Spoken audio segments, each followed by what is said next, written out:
बिस्मिल्लाहिर्रहमानिर्रहीम। अस्सलाम वालेकुम नाज़रीन, लाइव डॉक्टर शाहिद मसूद के साथ मैं हूं नारा अली। नाज़रीन, army chief general Asim Munir साहब ने मुत्तहिदा अरब अमारात के सदर से आज मुलाकात की। इस मुलाकात में दो तरफ़ा उमूर पर तबादला ख्याल किया गया।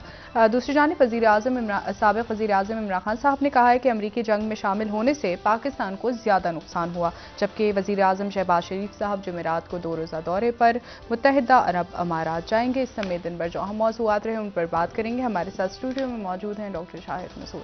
अस्सलाम वालेकुम डॉक्टर साहब। वालेकुम जी, आपको डॉक्टर साहब, अहम मुलाकातों का सिलसिला जारी है आर्मी चीफ की जानिब से भी और वज़ीर आज़म शहबाज शरीफ साहब की जानिब से भी।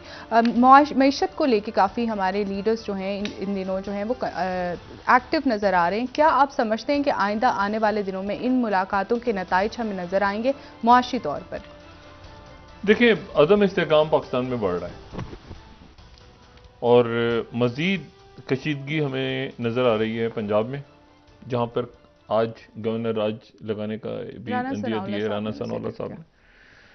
और आज फिर वही तलखी अरूज पे थी और कल अब अदालत फैसला करेगी कि अदम एतमाद लेना है, असेंबली तोड़नी है, नहीं तोड़नी। लेकिन यह है कि पंजाब जो है वहाँ पे बहरान शदीद तर हो गया और कहीं ना कहीं पंजाब, और फिर उसके बाद मैं कल वाली बात ही दोहरा रहा हूँ कि कराची में पीएसपी और एमक्यूएम उनके दरमियान बातचीत आगे बढ़ी है जी। और लेकिन देखना यह है कि क्या बलदियाती इलेक्शन होता है या उससे पहले कराची में अल्लाह करे कि सुकून रहे। लेकिन इस बात के इंडिकेटर्स हैं कि कराची का अमन व अमान जो है वो ख़राब हो सकता है बलदियाती इलेक्शंस की सूरत में। दूसरी जो बात है वो ये है कि सियासत पे बात कर लेते हैं मज़ीद, लेकिन उसमें पहले तो ये कि जो इस बात की ज़रा वजाहत करना ज़रूरी है कि हमें जो पैसा मिला है वो किस सूरत में मिला है। सर, पाकिस्तान का जो केस है वो प्रेजेंट हुआ, सैलाब पाकिस्तान में इतने तबाह कुन आए और कि वो अभी तक बड़ा हिस्सा जो है वो डूबा हुआ है पानी तले और तबाह हैं बहुत सारे इलाके। और जो जेनीवा से ऐलान हुआ वो हुआ 10 अरब डॉलर्स का और वो है 10.5 अरब है गालिबन, जो फाइनल उनकी तरफ से बात हुई। तो ये तो अच्छी खबर है। अच्छा, अब इस अच्छी खबर में से एक दूसरी खबर निकाल लें और वो वही बात है जो कल हमने इस प्रोग्राम में जो ज़ेर बहस आई थी कि इसमें मदद कितनी है और कर्जा कितना है जी। तो इसमें ये जो रकम, जिस रकम का ऐलान जेनीवा से हुआ है, इसमें 90%, तकरीबन 90% कर्जा है। ठीक। और इस्लामी तरक्याती बैंक की तरफ से जो 4.2 बिलियन अनाउंस हुए हैं वो लोन है जी। वर्ल्ड बैंक की तरफ से 2 बिलियन लोन है। एशियाई तरक्याती बैंक की तरफ से 1.5 अरब कर्जा है जी। और इंफ्रास्ट्रक्चर इन्वेस्टमेंट बैंक, ये कर्जे हैं सारे, ठीक है ना। और इसमें अब इशू जो है वो ज़्यादा एशियन इंफ्रास्ट्रक्चर इन्वेस्टमेंट बैंक का भी कर्जा है।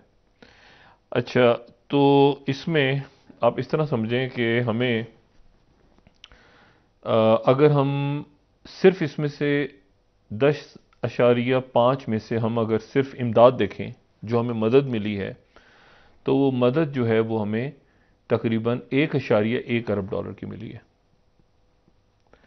हमारी जो एक्सपेक्टेशन थी वो ये थी कि हमें मदद मिलेगी ये, लेकिन ये सॉफ्ट लोन्स हैं, ठीक है। अच्छा, 1.1 बिलियन की सिर्फ हमें एड मिली है, बाकी लोन्स हैं और 90% लोन्स हैं।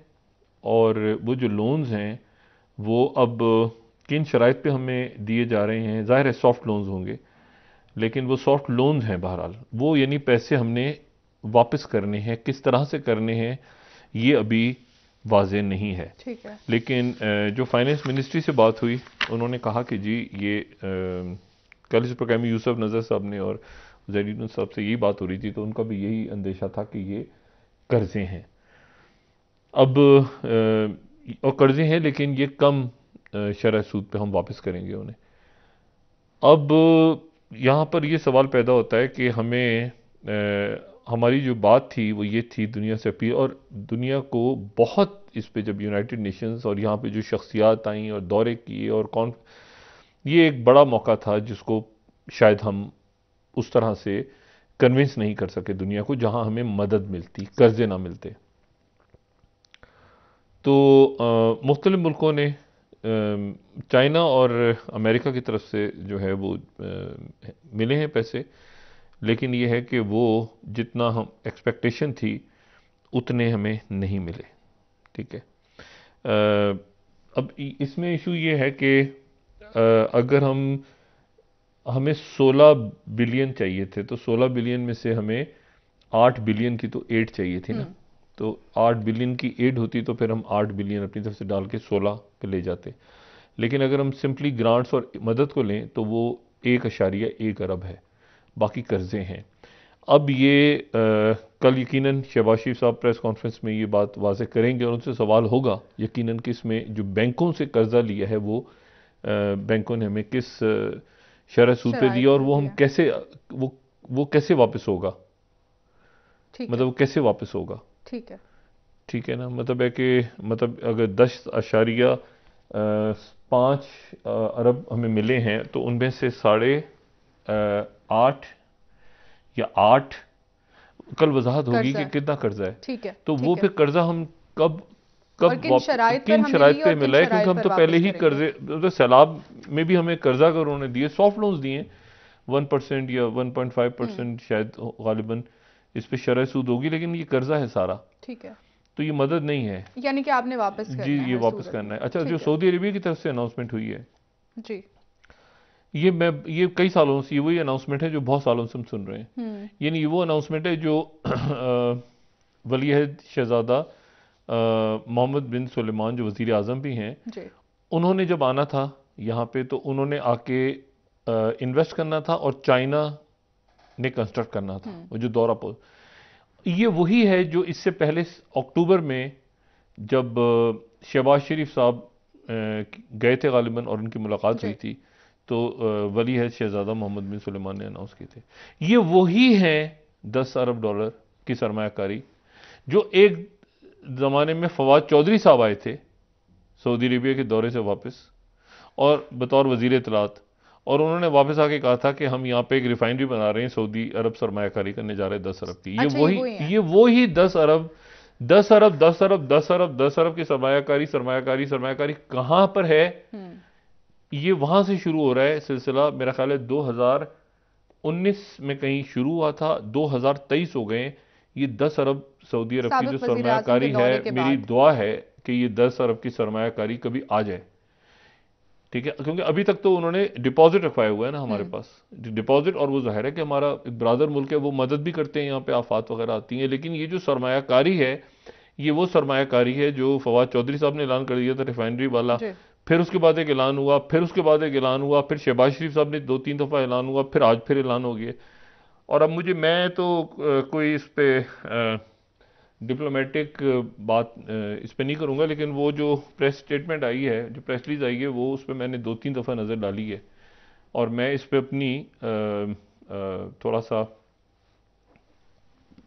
ये पता नहीं मुझे कुछ अजीब सा लगा, ये शायद ऐसे ही होता हो। यानी कि आपके तहफ़्फ़ुज़ात नहीं, तहफ़्फ़ुज़ात नहीं, सरमायाकारी करेंगे, वो आएंगे मोहम्मद में। मेरी जो है ना, मेरा जो इशू है वो इसमें ये है कि ये जो है ना, मैं बिल्कुल गलत भी हो सकता हूं, लेकिन ये जो है ना, kingdom of Saudi Arabia's investment in sisterly Islamic republic of Pakistan. अच्छा, मैं बिल्कुल गलत हो सकता हूं, लेकिन मेरा ख्याल था कि फ्रेंडली या ब्रदरली होता है। ये सिस्टरली, ये कोई प्रिंट में गलती है, सऊदी अरेबिया की जो प्रेस उनकी जो है, ये क्या है, बहरहाल तो सिस्टरली छप गया वहां पे। तो इसको बराए करम, अगर मतलब मुझे नहीं पता कि सिस्टरली क्यों है, हो सकता है, लेकिन अमूमन ब्रदर इसमें निकलते हैं, मेरे ख्याल से कोई ऐसे है ये बात। लेकिन इसमें मसला ये है कि ये वो 10 बिलियन है जो सऊदी अरब, जो बड़े स्ट्रेटेजिकली बड़े इंपॉर्टेंट हैं, क्योंकि सऊदी अरेबिया में चाइना की कंस्ट्रक्शन, सऊदी इन्वेस्टमेंट, ठीक है, और यहां पर ये एक लॉन्ग टर्म स्ट्रेटेजिक मंसूबा पाकिस्तान के लिए, रीजन के लिए, चाइना पाकिस्तान का एक ब्रदरली कंट्री, सऊदी अरेबिया भी brotherly country, friendly brotherly country यकीनन, और इसमें जो है वो उनकी इन्वेस्टमेंट हम मुंतज़िर हैं कि वो जो दौरा मुलतवी हो गया था वली अहद शहजादा मोहम्मद बिन सलमान का, वो जल्द से जल्द हो और ये इन्वेस्टमेंट आए, क्योंकि इससे पहले जो भी कुछ हो रहा है वो सारा का सारा जो है वो लोन्स की सूरत हो रहा है, और वो सैलाब में उन्होंने मदद की है, लेकिन असल बात यह कि सरमायाकारी हो। और चाइना की कंस्ट्रक्शन भी यहाँ पे शुरू होना बहुत ज़रूरी है। और मतलब अब हम इससे निकलते हैं ना जेनीवा से, क्योंकि असल जो इशू है वो ये है कि जो IMF के साथ इसाक डार साहब की टॉक्स का क्या होता है। ठीक है। अच्छा, आज दौरा ख़त्म हो जाएगा आर्मी चीफ का, तो फिर आर्मी चीफ वापस आ जाएंगे पाकिस्तान। वो आज दुबई में हैं, अबू धाबी, और अब दुबई, और दुबई में उनके दुबई के हुक्मरां शेख राशिद जो है उनसे मुलाकात हो रही है। और जो शहबाज शरीफ साहब हैं उनकी मुलाकात एक तो कॉन्फ्रेंस, और फिर उसके बाद इसाक डार साहब की जो मुलाकात हुई है IMF से साइड लाइन्स पे, वहाँ से कोई इलामिया जारी नहीं हुआ। और वहाँ पर मरीम नवाज साहब और नवाज शरीफ साहब भी मौजूद थे, वो लंदन इतला है कि वापस चले गए हैं। शहबाज शरीफ साहब वहाँ से चल पड़े हैं और वापस पाकिस्तान पहुँचेंगे, और उसके बाद फिर 12 तारीख को वो यहाँ से UAE जाएंगे, उस वक्त जबकि आर्मी चीफ वापस आ चुके होंगे। और जो शहबाज शरीफ साहब का दौरा है उसमें उनके साथ वज़रा भी होंगे और मुख्तलिफ बिजनेस ग्रुप भी हैं, ताकि वहाँ से इन्वेस्टमेंट की बात हो सके और इन्वेस्टमेंट पाकिस्तान को आए। मेरा ख्याल है हमें कर्ज़ों और ऐसा माहौल पाकिस्तान में बनाना चाहिए कि जहाँ कर्ज़ों की हमें कम से कम ज़रूरत पड़े और हमें इन्वेस्टमेंट आए हमारे पास जी। तो जो बिजनेस अगर बिजनेस ग्रुप्स जा रहे हैं शहबाज शरीफ साहब के साथ, तो इस बात की उम्मीद की जाती है कि वो फिर वहाँ पे कोई इन्वेस्टमेंट्स या कोई पार्टनरशिप ऐसा होगा सिलसिला। अच्छा, एक तो ये बात होगी। दूसरी जो बात है वो ये है कि IMF की शराइत अपनी जगह मौजूद है, और अब मेरा ख्याल है कि वो फौरी तौर पे IMF, क्योंकि कल ऐसा हुआ कि जो बरतानिया के मंदूब थे उन्होंने वहाँ पर कह दिया कि पाकिस्तान को बात करनी चाहिए जी आपको IMF से। तो अब IMF से जो बात करने का मतलब ये होगा, देखें ये बात वही है ना कि IMF के पास तो हमने जाना ही जाना है हर हाल में, लेकिन उसके बाद ऐसा नहीं है कि अगर हम अभी मुश्किल, और ये बात मैं पहले भी कह चुका हूं कि ये हम इसाक डार साहब को उसके जिम्मेदार नहीं करार दे सकते, सिर्फ इसाक डार साहब, ये मेरी जाती रहे कि ये डार साहब या मिफ्ता, ये बरसा बरस का आपका जो एक इशू है ना कि आप कर्जा लेते जा रहे हैं। अभी ये भी अगर कर्जा है, सैलाब का भी हमने कर्जा उठा लिया है, चाहे वो हमने बगैर किसी सूद के हो या कम तरीन सूद पे हो, वो कर्जा है ना। कर्जा हम बैंकों से कर्जे, अभी सैलाब के लिए भी हमें कर्जा मिला है, ठीक है, तो या इसकी वजाहत हो जाए तो मुनासिब है, और यकीनन वो वजाहत होनी बड़ी बहुत जरूरी है वजाहत होना कि 10 अरब हमें मदद मिली है या ये लोन मिला है बैंकों से। ठीक है सर। अच्छा, तो बात ये है कि ये भी फिर लोन हमने वापस करना है उनको, तो अगर कोई सूद 0% भी होगा फिर भी पैसे तो वापस करने हैं, तो कब, कितने सालों में, कैसे, और कंस्ट्रक्शन अगर हो जाए ये फिर हम PSD जो तरक्याती बजट हैं उसमें से काट के वापस करेंगे। इशू ये है सारा कि हमारे ऊपर कर्जे बढ़ते जा रहे हैं, और कर्जे हमने बहुत से देने हैं, और उनमें ये भी अगर कर्जा है, जो मेरी दुआ है कि कल शहबाज शरीफ साहब इसकी वजाहत कर दें कि प्रेस कॉन्फ्रेंस में कि ये कर्जा नहीं है, तो बहुत अच्छा होगा, क्योंकि मैंने जिन लोगों से बात की वो कह रहे हैं कि ये कर्जे हैं। बिल्कुल सर। अच्छा, अब ये जो अगर इसमें से देखें ना, अगर फर्ज करें इसमें से 8 अरब भी बैंकों ने दिया है, मैं वही बात कह रहा हूँ, 0% से भी दिया है अगर उन्होंने इंटरेस्ट रेट पे, तो फिर हम ना लेते भी। मैं आपको ये जो सैलाब ज़दगान है इनकी मदद हम जैसे तैसे करके खुद कर लेते, जैसे तैसे करके। इनमें से सैलाब ज़दगान की मदद के लिए भी अगर हमने कर्जा लिया है, तो ये मुझे तो बड़ी अजीब सी बात लगी है, चाहे वो मैंने कहा ना, चाहे सॉफ्ट लोन ही क्यों ना हो।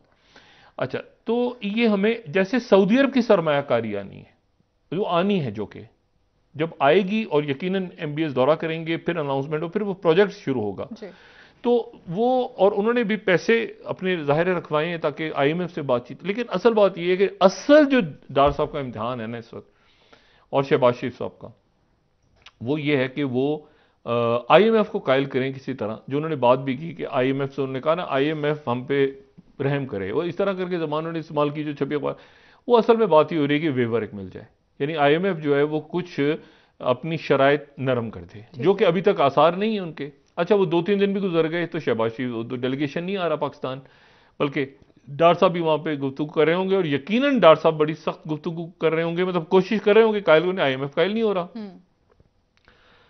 वो कहता है कि जी आप लोग पैसा खा जाते हैं, यानी आप लोग से मुराद पाकिस्तानी पैसा खा जाते हैं, ये शराइत पूरी नहीं करते, या खुदा जहां पाकिस्तानी ने कौन सा पैसा खाया है IMF का, पाकिस्तानी तो बर्बाद हो गए हैं। पैसा जिसने एक इमरान खान साहब के दौर में ये बना था, और हर 2-3-4 दफ़ा ये अनाउंसमेंट हुई है पिछले 20-25 सालों में कि पाकिस्तान के अंदर कोई ऐसा कमीशन बनेगा जो ये तय करेगा कि हमने कर्जे कितने लिए हैं और वो कहाँ गया है, पैसा जो बाहर से मदद आई है या कर्जे हैं वो कहाँ गए हैं। लेकिन मसला ये होता है कि वो कमीशन बनता है, वो अपना कमीशन खा के गायब हो जाता है। ये ऐसे कमीशन जो होते हैं तो वो तो हमें बताया ही नहीं जाता कभी कि हमने कर्जा कहाँ लिया है, कहाँ लगा है। अच्छा, इस दौर में भी कर्जा लिया गया है, अब ये कर्जे ही है ना, सारे कर्जे हम लेते जा रहे हैं, सैलाब के नाम पे, इसके नाम पे, उसके नाम पे, इश्तिहार, खबरें, ये वो सारा कर करा के, लेकिन वो बाद में जो है वो मुसीबत पड़ जाती है इनको वापस करना। तो ये एक अच्छा, फिर वो अपनी जगह मौजूद है उनके कि इतने अरब रुपए का टैक्स लगाना है आपने, यहाँ पे डॉलर को आपने लेके जाना है मार्केट पे, और मार्केट पे डॉलर को लेके जाना जो है ये एक बड़ा तकलीफ दे काम होगा, जाहिर सी बात है। अच्छा, जहाज देखें ना, कराची एयरपोर्ट पे 10 जहाज खड़े हैं इस वक्त। ये जो आटे का बुहरान पैदा हो रहा है पाकिस्तान में, एक तो ये कि लोगों ने आटा जो है वो फ्लोर मिल्स और गैस और बिजली और ये सारा, दूसरा ये है कि वो जो मैंने कल भी बात की थी कि हर शहर के अंदर अलग अलग रेट और हर जगह अलग अलग, कहीं इतने ग्राम। अच्छा, रोटी भी देखिए एक अजीब बात है, ये कहते हैं रोटी 30 या 35 रुपए की है, वो रोटी का भी साइज नहीं है, यानी वो कोई 10 ग्राम की, कोई 20 ग्राम की, कोई 1 किलो की, कौन कुछ साइज भी तो होता होगा ना रोटी का, पतली चपाती बड़ी, मतलब एक रोटी कौन, देखिए ना रोटी भी कैसी रोटी भी, कम से कम उसकी कोई, उसमें कोई आटे को उसकी नहीं, मतलब उसकी कोई, उसमें कोई उसकी कोई मिकदार तय हो ना कि इसमें कितना आटा है, कितना वजन की इतनी रोटी होगी, तो वो भी कुछ पता नहीं चल रहा, वो साइज उसका पतले से पतला होता जा रहा है, कीमत उसकी मोटी बड़ी से बड़ी होती जा रही है। अजीब रोटी के साथ भी हो रहा है मामला। 10 जहाज खड़े हुए हैं कराची की बंदरगाह पे, और उन 10 जहाज़ों में गंदुम है, और ये वही सूरत हाल, अल्लाह ना करे लेकिन वही सूरत हाल है कि वो 10 जहाज़ों में जो गंदुम है, उस गंदुम को 1,75,000 टन है गालिबन, तो वो उनको वहां से उतारने के लिए गालिबन हमारे पास डॉलर्स नहीं है इस वक्त।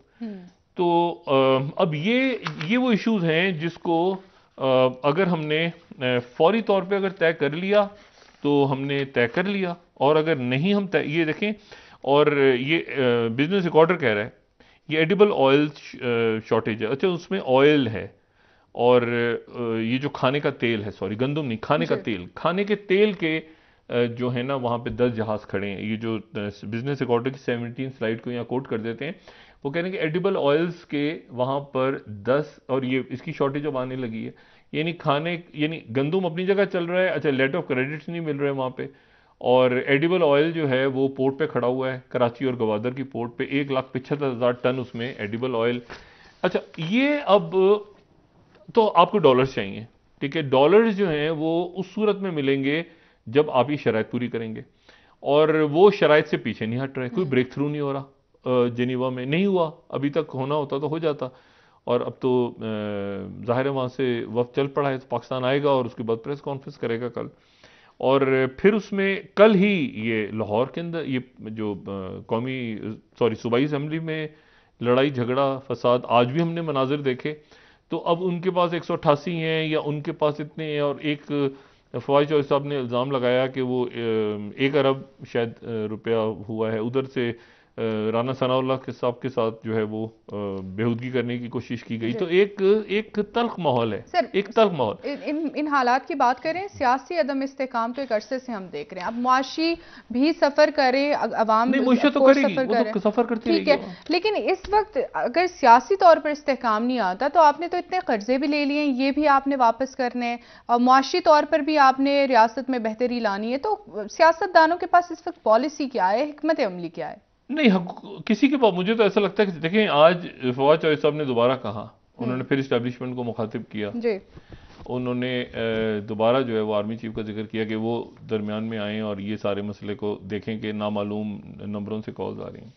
वैसे आप यकीन करें, इमरान खान साहब जो हैं वो साबिक आर्मी चीफ जनरल कमर बाजवा के साथ जाहिर है कि तलखी उनकी है, पैदा हुई है कुछ अरसे में।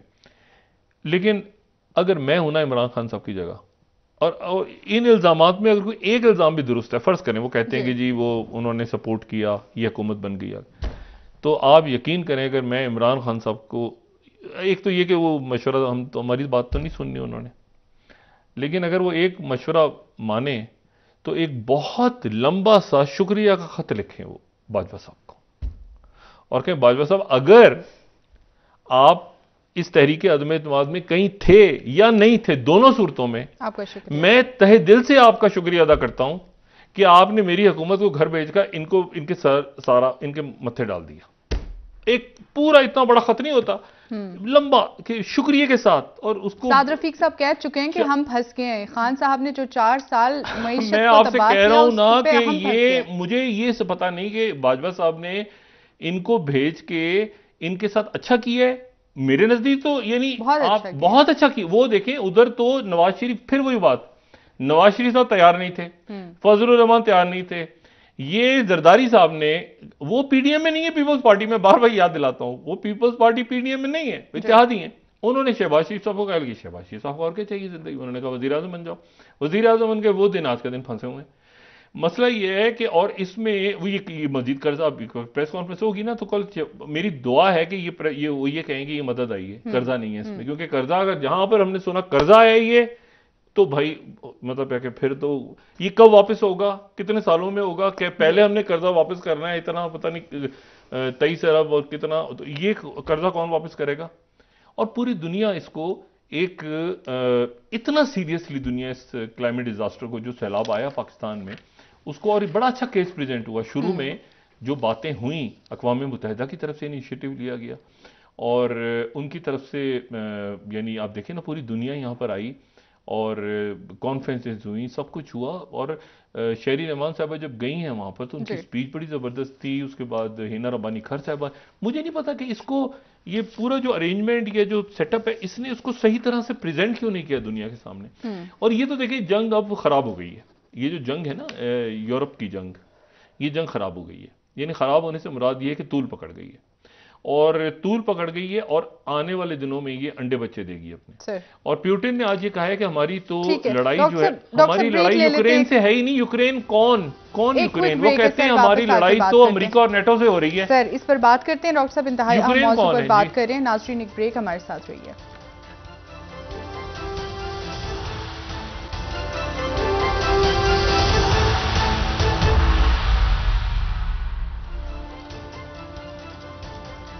वेलकम बैक नाजरीन। जी डॉक्टर साहब, राना सनाउल्लाह साहब की जानिब से इम्कान जाहिर किया गया है एतमाद के वोट की सूरत में पंजाब में गवर्नर राज की, क्या वाकई में इसके मुमकिनात हैं और क्या इसके बाद पंजाब में सियासी बहरान में कमी आ सकती है? देखें, इनको सबको बैठ के मामला हल करने चाहिए। मुझे नहीं पता कि ये अब हल करेंगे नहीं करेंगे। ये जो सदर हैं आरिफ अलवी साहब, वो उन्होंने वो जो बिल था, एक तो पार्लियामेंट का इजलास भी शायद नहीं कॉल हो रहा, दूसरा ये कि वो जो लोकल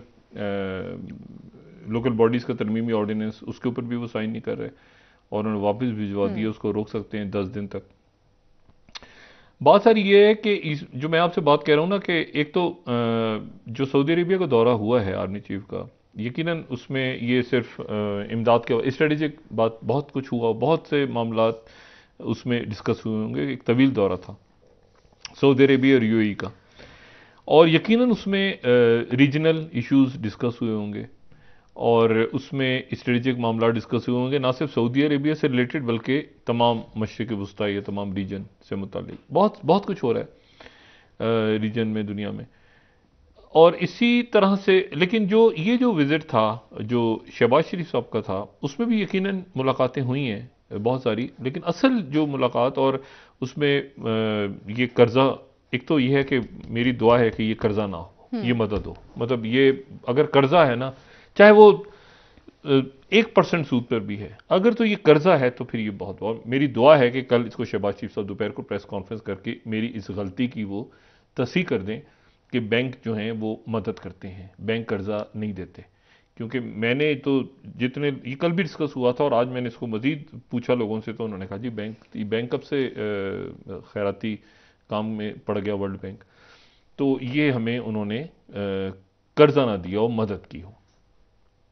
अच्छा, वरना तो फिर 1 अरब मदद हुई ना, सिर्फ 1.1 ये। अच्छा, अब मैं आपसे बात जो करने जा रहा हूं कि ये सियासी अदम इस्तेकाम खत्म होने का नाम नहीं लेता, बल्कि अब इसमें मजीद तलखी आ गई है। अब जो गुफ्तगू हो रही है वो मजीद तल्ख गुफ्तगू हो रही है बदकिस्मती के साथ। और आज सारा दिन पंजाब असेंबली में जो कुछ होता रहा, तो वो तो शोर शराब, हमने ऐसे ये अरबों रुपया नुकसान, ये अरबों रुपया हर रोज़ के हिसाब से हमारा खर्च हो रहा है, और जहाँ पे रोटी नहीं मिल रही लोगों को। और मैं जो बात कह रहा हूँ ना, देखिए साल होने जा रहा है ये यूक्रेन की जंग को, ये जंग बढ़ रही है। मैं जो बार बार जो मैं बात, ये मुझे जब मैं वहाँ पर ये हो रही थी म्यूनिख सिक्योरिटी समिट, जब ये जंग शुरू हुई, मैं कहीं यूरोप में ही था, ठीक है, ईस्टर्न साइड पे। ये मैं आपको बताऊं, उस वक्त ये बात हो रही थी, बहुत से लोगों के साथ ये बात हुई, उन्होंने कहा कि जी अच्छा दोनों साइड्स, यानी ये यूक्रेन और पीछे अमेरिका, या उस वक्त ज़ाहिर नेटो तो बाद में इकट्ठा हुआ है, नेटो के ममालिक, और अभी भी वो प्लस माइनस हैं। एक अजीब सी खबर आज ये है कि यूरोप के अंदर टिकटॉक आ गया वापस। टिकटॉक यानी चाइना जो है, हाँ, टिकटॉक के जो सीईओ हैं वो ब्रसल्स पहुंचे हुए हैं आज, और ब्रसल्स में उनकी मुलाकातें जो हैं वो हो रही हैं मुख्तलिफ यूरोप के मुल्कों से। और सबसे ज़्यादा मैं आपको ये बता दूं कि जो हुआवे है, हुआवे जो 5G है, वो सबसे ज़्यादा, राइटर्स को कोट कर देते हैं, जो 9 स्लाइड है, वो सबसे ज़्यादा जो है वो जर्मनी के अंदर इस वक्त हुआवे है। और बाकी मुल्कों में तो मैंने आपसे कहा ना कि मैंने कॉन्फ्रेंसेज अटेंड की जिनकी सपोर्ट ही हुआवे कर रहा था, यानी वो मेन जो है वो स्पॉन्सर है हुआवे जी। तो अब टिकटॉक भी जा रहा है, और टिकटॉक के बारे में अमेरिका का कंसर्न ये है कि वो उसके थ्रू डाटा चाइना जो है वो ट्रांसफर होता है और स्पाइंग होती है और ये सारा। लेकिन टिकटॉक के मजे लग गए हैं वहाँ यूरोप के अंदर भी, जैसे यहाँ लगे हुए हैं पाकिस्तान में। यानी कि इस वक्त ताल्लुकात और पॉलिसी शिफ्ट हो रही है। नहीं, मैं ये कह रहा हूँ कि देखें, ये जो जंग आगे बढ़ गई है ना, ये जो जंग आगे बढ़ी है, उस जंग में देखें इस तरह से आप देख लेना कि ये एक तो पहली बात तो ये है कि फिनलैंड और स्वीडन, अगर हम ये नक्शा देखें, ये फिनलैंड और स्वीडन अगर नेटो में शामिल होते हैं, जो कि आज नेटो, जो टर्की ने पंगा लिया हुआ है ना कि ये पीकेके को सपोर्ट करते हैं, तो इनको ये लिस्टें टर्की ने दी हुई हैं। हंगरी को भी एतराज़ है इनकी शमूलियत पे। तो नेटो के जो सेक्रेटरी जनरल हैं उन्होंने उम्मीद जाहिर की है कि ये फिनलैंड, लेकिन अगर फिनलैंड नेटो में आ गया, ये वो देखें फिनलैंड, अगर फिनलैंड नेटो में आ गया तो इसका मतलब ये होगा कि रशिया के बॉर्डर के ऊपर नेटो की फोर्सेस खड़ी होंगी। ठीक है, तो ये कोई आसान ये चीज नहीं है फिनलैंड और स्वीडन का आना। और यहां पर टर्की को मेरा ख्याल है खामोशी से, यानी टर्की को भी पता है ना कि हमने अपना इतराज हटा लिया, तो यहां पे रशिया के साथ ताल्लुक है, क्योंकि तैयब एर्दोगन की एक बड़ी जबरदस्त पॉलिसी जारी है। उन्होंने यानी यूक्रेन के साथ भी राब्ता है, रशिया के साथ भी राब्ता है, उन्होंने फिनलैंड के ऊपर भी इतराज उठाया हुआ है नेटो में, साथ वो गंदम जो पूरी यहां से चल रही है ब्लैक सी से, उसमें भी टर्की की इन्वॉल्वमेंट है। जो इशू मैं जो बात कह रहा हूं वो मैं ये कह रहा हूं कि ये जो अगर हम देखें ना, मतलब साल हो गया पूरा, अच्छा फ्रोजन है, बहुत सारे इलाके जमे हुए हैं इस वक्त जहां लड़ाई हो रही है, और उसमें जो ये लड़ाई हो रही है उसमें 1 लाख, अब मुझे नहीं पता अमेरिकन असेसमेंट कैसे है, लेकिन उनके फॉरेन अफेयर्स में और बाकी जगहों पे मैंने उनकी जो इंटेलिजेंस रिपोर्ट्स हैं वो पढ़ी, तो वो कहते हैं 1 लाख यूक्रेन के लोग मारे गए हैं और 1 ही लाख रशियन ट्रूप्स मारे गए। तो ये तो 2 लाख की फिगर बन रही है, तो 2 लाख ऑलरेडी मारे गए हैं इसमें। ये बड़ी एक इंटरेस्टिंग फिगर्स है। कल के प्रोग्राम में मैं वो इंटेलिजेंस की जो जहाँ से मैं ये उठा रहा हूँ, यानी 2 लाख लोगों का मारे जाना अभी तक जंग में, एक यूरोपियन जंग में, ये बहुत बड़ा नंबर है। अच्छा, लेकिन इशू ये है कि ये जंग खत्म नहीं हो रही, क्योंकि ये जंग खत्म कैसे होगी? उनकी असेसमेंट ये थी कि जी यूक्रेन या तो रशिया कोलैप्स हो जाएगा, या अंदर से बगावत हो जाएगी, या ये कि माशी तौर पे बर्बाद हो जाएगा, ठीक है, उन पे पाबंदियां लगेंगी, वो स्विफ्ट और ये और वो सारा वो खत्म हो जाएगा। वो नहीं हुआ, प्यूटन सर्वाइव कर गया। अच्छा, प्यूटन का ख्याल ये था कि यूक्रेन के अंदर बगावत हो जाएगी, यूक्रेन जो है वो सरेंडर कर देगा, ज़ेलेंस्की गायब हो जाएगा। तो ज़ेलेंस्की तो अपनी जगह पावरफुल, वैसे कि वैसे ही ज़ेलेंस्की, बल्कि अभी ज़ेलेंस्की तो कांग्रेस से खिताब करके और बाइडेन से मिलकर आए, तो अमेरिका भी अफोर्ड नहीं कर सकता कि इस वक्त ज़ेलेंस्की जाए। लेकिन ये स्टेलमेट तो हो चुकी है, ये जंग जो है ये ऑलरेडी, अच्छा ये मैं पॉलिटिको को कोट कर रहा हूं यहां पे, जो 5th स्लाइड है, यूरोप टर्न्स ऑन टिकटॉक, ये बड़ी, ये बज़ाहिर जो है ना ये बड़ी, और ये ब्लूमबर्ग आज का, TikTok finds a less hostile audience in EU, ये बज़ाहिर आपको बड़ी एक क्या है ना बिनाइन सी खबर लगेगी, लेकिन ये बड़ी इंपॉर्टेंट खबर है, ठीक है, इसमें हम आगे किसी वक्त डिस्कस कर सकते हैं। लेकिन टिकटॉक का ईयू में जाना एक इस वक्त बड़ी एक, आप समझें कि एक, यानी ये पूरी जंग जो हो रही है इसका बेनिफिशियरी, अल्टीमेट बेनिफिशियरी चाइना है, ठीक है। मॉस्को भी जाहिर है कि उसने भी देख लिया कि पूरी दुनिया जो है वो अमेरिका के साथ नहीं है, और पूरी दुनिया जो है वो कहीं डिवाइडेड है, यूरोप भी डिवाइडेड है, और इसी दौरान टिकटॉक पहुंच गया वहां पे। अच्छा, अब इशू सारा ये है कि इसमें ये लंबी जंग को कोई अफोर्ड नहीं कर सकता। डर इस बात का है, बेलारूस के अंदर मिलिट्री एक्सरसाइजेज हो रही हैं, तो डर ये है कि बेलारूस कूद जाएगा बीच में। ये जो जंग अगर लंबी हो गई, जो कि हो चुकी है, स्टेलमेट है, इसको स्टेलमेट कहें, इसको जो भी कहें, लेकिन अगर ये स्टेलमेट हो गया है तो फिर उस स्टेलमेट का वो स्टेलमेट कैसे खत्म होगा?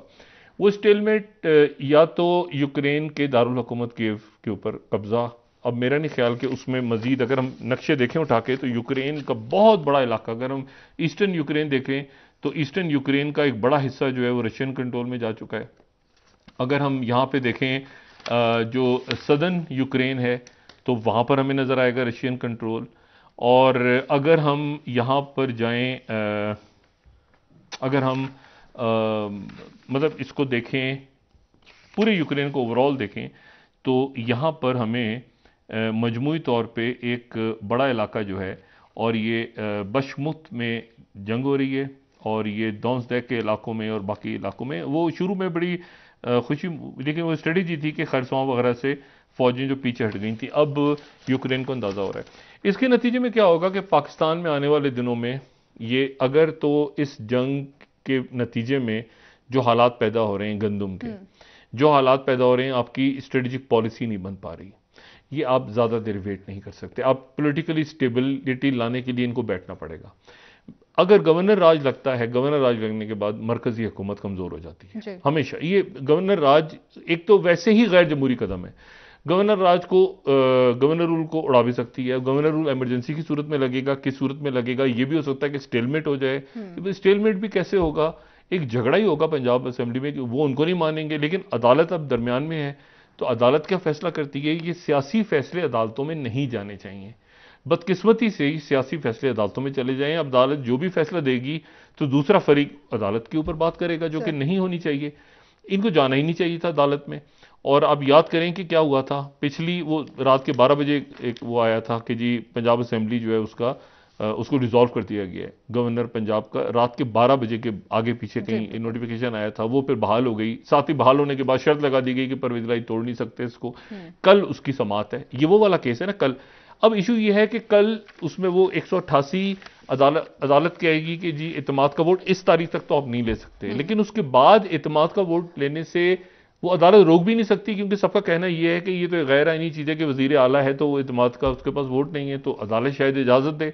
अगर इजाज़त देती है तो फिर इमरान खान साहब का यहाँ पे परवेज इलाही साहब के साथ एक मामला ख़राब हुआ है, वो प्रोजेक्ट साथ रुक गया है। सुना है पंजाब के अंदर जो एक बड़ा प्रोजेक्ट बन रहा था, कोई पता नहीं कितने अरब का मास्टर प्लान, डिले करना चाह रहे थे। एक तासुर ये था, जो हुकूमत है, वफाकी हुकूमत पीडीएम की जमातें वो कह रही हैं कि खान साहब इसलिए पंजाब असेंबली नहीं तोड़ रहे कि वहां पर एक प्रोजेक्ट चल रहा है बहुत बड़ा, अरबों रुपए का, अच्छा वो प्रोजेक्ट उसकी वजह से नहीं तोड़ रहे। लेकिन खान साहब कहते हैं कि इससे कोई ताल्लुक ही नहीं है, मैं तो पहले दिन से कह रहा हूँ असेंबली। तो कल अब ये अगले एक दिन में क्लियर हो जाएगा।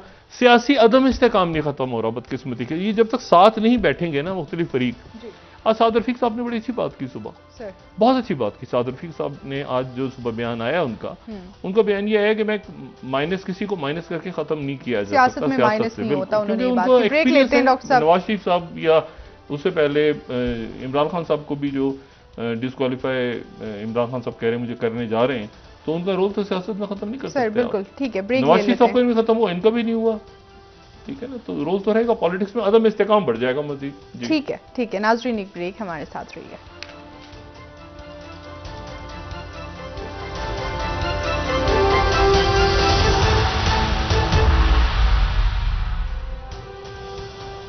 वेलकम बैक नाज़रीन। जी डॉक्टर साहब, जहांगीर तरीन साहब की सियासी मंजरनामे में वापसी हुई है। सुलेमान शहबाज साहब से आप उन्होंने मुलाकात की है।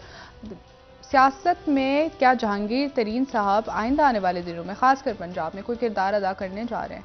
देखिए, जहांगीर तरीन साहब का एक रोल तो है, लेकिन वो रोल किस सूरत में है, उसके खदोखाल क्या हैं, वो और अलीम खान साहब और बाकी जो जनूबी पंजाब के लोग हैं वो एक साथ मिलेंगे और वो ग्रुप क्या क्योंकि देखें अल्टीमेट एक है पंजाब में इमरान खान वोट, एक है एंटी इमरान खान वोट।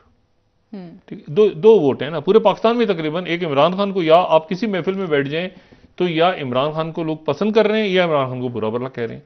अब जो बुरा भला कहने वाले लोग हैं वो बहुत सारी पार्टियों में तकसीम है, उनमें से एक और पार्टी आ जाए, बहुत बड़ी पार्टी हो, लेकिन सवाल यह है कि वो जो पार्टी होगी वो क्या मुस्लिम लीग नून के साथ इत्तेहाद करेगी? तो नून के साथ अगर इत्तेहाद करेगी, या तो देखें जहांगीर तरीन साहब नून में तो शामिल होने से रहे, नून में लंबी कतार लगी हुई है, वो कहाँ जाके अभी तो ये समझ नहीं आ रहा कि मरीम नवाज साहब आगे आने के बाद कितनी लोगों की छुट्टी होती है यहाँ से मुस्लिम लीग नून से। तो जहांगीर तरीन साहब को तो अलग से ग्रुप होगा और फिर वो एक नाहली वाला इशू भी उनका है, लेकिन उससे कतई नजर अलीम खान साहब और ये जो ग्रुप होगा तो ये किसके वोट काटेगा? ये तो नून के वोट काट देगा। नून जो है उसको, वो अगर पॉलिटिकल अलायंस भी करते हैं इस पार्टी के साथ, पॉलिटिकल अलायंस भी करती है, तो उसमें भी ये होगा ना कि इतनी सीटें आप छोड़ दें, इतनी सीटें हमें दे दें, इमरान खान से डरते हैं। तो अल्टीमेटली वोट तो इमरान खान और एंटी इमरान खान वोट तकसीम हो जाएगा इस तरफ, ठीक है ना। उसमें तहरीक लब्बैक भी है, उसमें जो है वो जो रजिस्टर्ड पार्टी है उसमें जो है वो ये एक नई पार्टी बन जाएगी, फिर उसके बाद उस पार्टी में फिर एक पीपल्स पार्टी को भी सीटें चाहिए होंगी, फिर उसमें मुस्लिम लीग। असल बात यह है कि ये तक पंजाब मुस्लिम लीग नून, तो मुस्लिम लीग नून इस पूरे पंजाब के अंदर यानी जो सुलेमान शहबाज साहब हैं वो जाहिर है हो सकता है कि उन्होंने दावत दी और नून में शामिल हो जाए, लेकिन मैं वही बात कह रहा हूं कि नून में शामिल होने की कोई मुझे तुक समझ में नहीं आती। वैसे तो कुछ भी हो सकता है कि ये सारी शख्सियत नून में आ जाए, लेकिन नून में आ जाएंगे तो नून किधर जाएगी भाई? देखें ना, नून तो फिर नून गुन्ना बन जाएगी ना। ये तो इसमें ये सारे आ गए, तो ये मेरा नहीं ख्याल कि ये नून में आएंगे। ये कोई अलग जमात अगर बनाते हैं और डॉक्टर साहब तो नून का वोट काटेंगे, इमरान खान का वोट। देखें इमरान खान का तो प्रो इमरान खान एंटी ऐसे वोटर है ना। ये एक तासुर तो ये भी है ना कि जहांगीर तरीन साहब एक इंडिविजुअल पावरफुल शख्सियत हैं, अगर वो नून लीग में जाएंगे तो क्या उनकी वो शख्सियत उस तरीके नहीं, जहांगीर तरीन साहब मेरा ख्याल है कि नून लीग में या तो जाएं तो फिर देखिए मरीम नवाज साहब आ रही है ना चीफ ऑर्गेनाइजर, तो जहांगीर तरीन साहब सेक्रेटरी जनरल एहसन इकबाल साहब हैं, गालिबन सदर शहबाज शरीफ साहब हैं, अगले वजीर आला पंजाब। देखें जहांगीर तरीन साहब ने तो वजीर आला पंजाब का था ना उनके जहन में, शाह महमूद कुरैशी साहब के जहन में भी यही था। तो अब मसला यह है कि वो अभी तो हमें यही नहीं पता कि इमरान खान साहब का वजीर आला पंजाब कौन सा होगा, नून का वजीर आला पंजाब, मतलब यहां पर हर शख्स ने वजीर आला पंजाब बनना है। वजीर आला पंजाब बड़ा पावरफुल होता है, उसके पास बड़ा पैसा होता है, वो बड़े इख्तियारात होते हैं। अगर आप लोगों से पूछे ना कि वजीर आज़म पाकिस्तान बनना है या वजीर आला पंजाब बनना है, और उनको पता हो वजीर आला पंजाब की असल हैसियत, तो कहेंगे वजीर आज़म खुदा का वास्ता वजीर आज़म अपने पास रखो, हमें वजीर आला पंजाब बना दो। जी ठीक है, बहुत शुक्रिया डॉक्टर साहब। प्रोग्राम का यही वजीर खुराक वुराक ऐसा कुछ दे दें, पंजाब का चीफ सेक्रेटरी वगैरह बना दे, वजीर आजम ना बनाए। वजीर आजम के पास क्या है बेचारे के पास? हमारे 18वीं तमाम इल्जामात का मलबा ले लेते हैं, मलबा अपने सर पे गिरता है। वजीर आला पंजाब के मजे हैं। बहुत शुक्रिया डॉक्टर साहब। नाज़रीन, प्रोग्राम का वक्त खत्म क्या होता है जी, कल इंशाल्लाह दोबारा आपसे मुलाकात होगी। मुझे नाला अली को इजाजत दीजिए। अल्लाह हाफ़िज़। अपना दोस्तों रिश्तेदारों गिरदो नवाह के लोगों का सब ख्याल रखिएगा। अल्लाह हाफ़िज़।